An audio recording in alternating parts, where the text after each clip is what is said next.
ముఖ్యంగా ఈరోజు ఇక్కడికి పిలిచినందుకు గ్లోబల్ ఎన్ఆర్ఐ అసోసియేషన్ వాళ్ళకి నా ధన్యవాదాలు.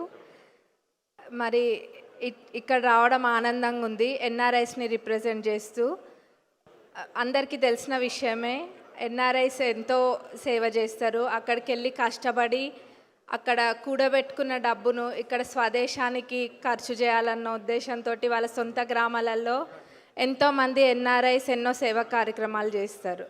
అట్లనే మా అత్తమ్మ వాళ్ళు కూడా ఎన్నో కార్యక్రమాలు చేసిండ్రు. అదే ఇన్స్పిరేషన్ తీసుకొని నేను కూడా తప్పకుండా చేస్తా.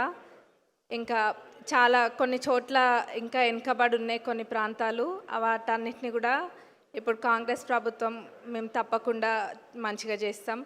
అట్లనే ఎడ్యుకేషన్, హెల్త్ ఇవి చాలా ఇంపార్టెంట్, వీటిపైన ఫోకస్ చేస్తాం. మరి ఎన్ఆర్ఐస్ని తక్కువ అంచనా వేయద్దు. ఎన్ఆర్ఐస్ తలుచుకుంటే ఏమైనా చేస్తారు, అవునా? మరి నేను వచ్చి నెల రోజులే అయింది, అంటే మా అత్తమ్మ 6 నెలల నుంచి కష్టపడుతుండ్రు. నేను అక్టోబర్ 26కి రావడం జరిగింది. మరి అట్లనే ప్రజలందరూ గెలిపించిండ్రు. వాళ్ళకి కావాల్సింది నమ్మకం, పనులు చేయడం. మనకి మంచి హృదయం ఉండి మనం సేవ చేయాలనుకుంటే ఎక్కడైనా రాణించవచ్చు అనడానికి నేనే ఉదాహరణ. ఎందుకంటే నేను వచ్చి నెల రోజులకే గెలిచిన కాబట్టి.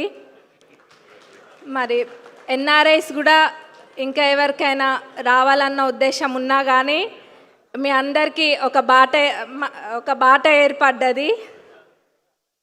ఇంకా యూత్ కూడా అంటున్నా, తప్పకుండా కూడా అది చేసి చూపిస్తా. అది చూసి వేరే నియోజకవర్గాలలో ప్రెషర్ పెరిగే అంతగా మా నియోజకవర్గాన్ని ఒక రోల్ మోడల్గా తీర్చిదిద్దుతా. మళ్ళీ ఈ అవకాశం ఇచ్చినందుకు మళ్ళీ అందరికీ ఒకసారి నా ధన్యవాదాలు. Thank you.